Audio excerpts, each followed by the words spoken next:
এই জন্য নিজের ঈমানকে শক্তিশালী করে এগুলো প্রতিহত করতে হবে। ও মেরে মুহতারাম ভাইও, ঈমানটা যদি শক্তিশালী করতে না পারি, সব জায়গায় আমরা ধরা খেয়ে যাব, সব জায়গায় আমরা ধরা খেয়ে যাব। এই জন্য ঈমানকে শক্তিশালী করার দরকার আছে কিনা? তো হাদিসের মধ্যে আছে, হাদিসের কিতাব মুসলিম শরীফ, عن أبي هريرة رضي الله تعالى عنه قال قال رسول الله صلى الله عليه وسلم الدنيا سجن المؤمن وجنة الكافرين।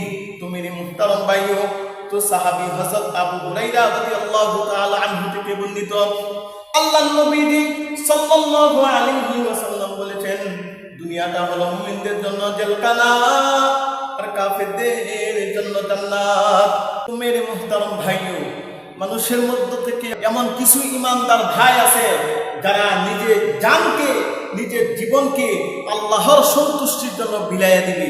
আল্লাহ পাক সূরাতুল বাকারার 207 নম্বর আয়াতে ইরশাদ করেন, ওয়ামিনান নাসি মাইয়াশরি নাফসাহু তিগা মারদাতিল্লাহ।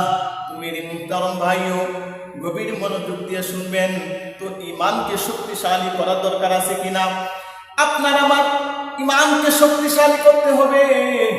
তো আল্লাহ পাক বলেন, ওমিনান নাস, মানুষের মধ্য থেকে কিছু মানুষ আছে, মাই ইয়াশরি নাফসাহু তিগা মারদাতিল্লাহ, যারা নিজের ঈমানকে আল্লাহর সন্তুষ্টির জন্য বিলিয়ে দিবে, নিজের জীবনকে আল্লাহর সন্তুষ্টির জন্য, দিনের জন্য বিলাইয়া দিবে।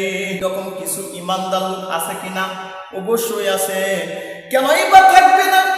বাংলাদেশে কিছুদিন পর পর যখন নাস্তিক বেঈমান আমাদের আল্লাহ রাসূল সাল্লাল্লাহু আলাইহি ওয়াসাল্লামকে নিয়ে কটূক্ত করে, তো এই যে যারা ঈমানদার তারা সাথে সাথে প্রতিহিত করে।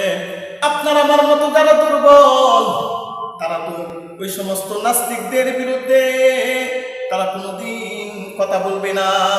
তো মেরে মুহতারাম ভাইও, তো আল্লাহ পাক বলেন, তো কিছু লোক আছে যারা নিজের জীবনকে আমি আল্লাহর সন্তুষ্টির জন্য বিলাইয়া দেয়।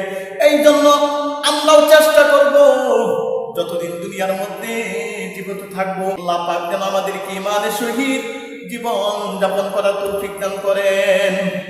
তো মেরে মুহতারাম ভাইও, বর্তমান জামানা খুবই কঠিন একটা জামানা চলে আসছে। ঈমানকে টিকিয়ে রাখা অনেক কঠিন হয়ে যাবে, দিনের উপর অটল অবিচল থাকা অনেক কঠিন হয়ে যাইবে। তো হাদিসের মধ্যে আছে, তো হাদিসের কিতাব তিরমিজি শরীফ, সাহাবী আন আনাস ইবনে মালিক রাদিয়াল্লাহু তাআলা আনহু قال قال رسول الله صلى الله عليه وسلم يأتي على الناس زمان الصابر فيهم على دينه كالقابض على الجمر। मेरे मुहतरम भाइयों, সাহাবী হযরত আনাস ইবনে মালিক রাদিয়াল্লাহু তাআলা আনহু থেকে বর্ণিত, তিনি বলেন, আল্লাহর নবী সাল্লাল্লাহু আলাইহি ওয়াসাল্লাম বলেন না একবার, সাল্লাল্লাহু আলাইহি ওয়াসাল্লাম। তো আল্লাহর নবীজি তো একবার বললেন, তো মানুষের উপর এমন একটা জামানা আসবে, এমন একটা যুগ আসবে, যেই জামানার মধ্যে যেই সময়ের মধ্যে নিজের ঈমানকে টিকিয়ে রাখা অনেক কঠিন হয়ে যাবে, দিনের উপর অটল অবিচল থাকা অনেক কঠিন হয়ে যাবে। বর্তমানে সেই সময়টুকু চলে আসছে। এই জন্য আমরা যারা মুসলমান, আমরা যারা ঈমানদার ভাই আছি, আমরা চেষ্টা করব যতদিন আল্লাহর জমিনে বেঁচে থাকবো, ততদিন যেন আপনার আমার ঈমান যেন কোনো বাতিল শক্তি যেন দূর করতে না পারে, ঈমানকে যেন দুর্বল করে না দেয়। এই জন্য আল্লাহর নবীজি বলেছেন, তো এমন একটা জামানা আসবে যে জামানায় দিনের উপর অটল অবিচল থাকা কঠিন হয়ে যাবে। যেমন কালকবিসি আলাল জামরি, যেমন একটা হাতের মধ্যে যদি আগুনের একটা আঙ্গার হাতের মধ্যে রেখে দেন, তালুর মধ্যে যদি রেখে দেন, তাহলে সেই আঙ্গার তালুর মধ্যে রাখা যাবে না। তালুর মধ্যে যেই রকম আঙ্গার রাখা যাবে না, ঠিক তেমনি ভাবে ইমানকে টিকে রাখা যাবে না।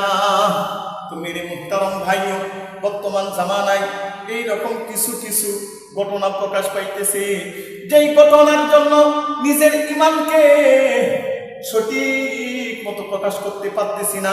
আমরা মুসলমান, এই যে নারী সংস্কার কমিশন, উলামায়ে কেরাম ঐক্যবদ্ধভাবে এগুলো প্রতিহত করার জন্য চেষ্টা করতেছেন। উলামায়ে কেরাম যার যার জায়গা থেকে এই যে নারী সংস্কার কমিশন এটা ইসলামে সাপোর্ট করে না। তো যৌনকর্মী যারা নিজের দেহ ব্যবসা করতেছে তাদেরকে শ্রমিকের কাতারে দাঁড় করানো, এটা ইসলামে সাপোর্ট করে না। যৌন ব্যভিচার করা, নিজের দেহ ব্যবসা করা, যৌনকর্মী যারা এই কাজে লিপ্ত হয়ে যাবে, এটা হলো জিনার কাজ। অতএব এই কাজটা ইসলামে কোনোদিন সাপোর্ট করতে পারে না। এই জন্য নিজের ইমানকে শক্তিশালী করে এগুলো প্রতিহত করতে হবে। ও মেরে মুহতারাম ভাইও, ইমানটা যদি শক্তিশালী করতে না পারি, সব জায়গায় আমরা ধরা খেয়ে যাব, এই জন্য ইমানকে শক্তিশালী করার দরকার আছে কিনা? তো হাদিসের মধ্যে আছে, হাদিসের কিতাব মুসলিম শরীফ, عن أبي هريرة رضي الله تعالى عنه قال رسول الله صلى الله عليه وسلم الدنيا سجن المؤمن وجنة الكافر। তো মেরে মুহতারাম ভাইও, তো সাহাবী হযরত আবু হুরায়রা রাদিয়াল্লাহু তাআলা আনহু থেকে বর্ণিত, আল্লাহর নবী সাল্লাল্লাহু আলাইহি ওয়াসাল্লাম বলেছেন, দুনিয়াটা হলো মুমিনদের জন্য জেলখানা আর কাফেরদের জন্য জান্নাত। এই জন্য কিছুদিন পর পর কিছু নাস্তিক বের হয়ে যায়, কিছু ব্লগার বের হয়ে যায়, নবীর দুশমন বের হয়ে যায়, তারা স্বাধীনভাবে চলাফেরা করতেছে। আর যারা নবীর দুশমনদেরকে প্রতিহত করতে যারা মাঠে ময়দানে লাফিয়ে পড়ে, তারা জিম্মি হয়ে যায়, সত্য কথা বলা যায় না, হক কথা বলা যায় না। এই যে আল্লাহ নবীর হাদিস, তো এমন একটা জামানা আসবে যে জামানায় ইমানকে টিকে রাখা কঠিন হয়ে যাইবে, মুমিনদের জন্য জেলখানা। এটা তাই হয়ে গেল, আমরা স্বাধীনভাবে সত্য কথা বলতে পারি না। কোরআনের কথা বলতে গেলে, হাদিসের কথা বলতে গেলে, ইসলামের পক্ষে কথা বলতে গেলে তো আমরা বাধাগ্রস্ত হয়ে যাই।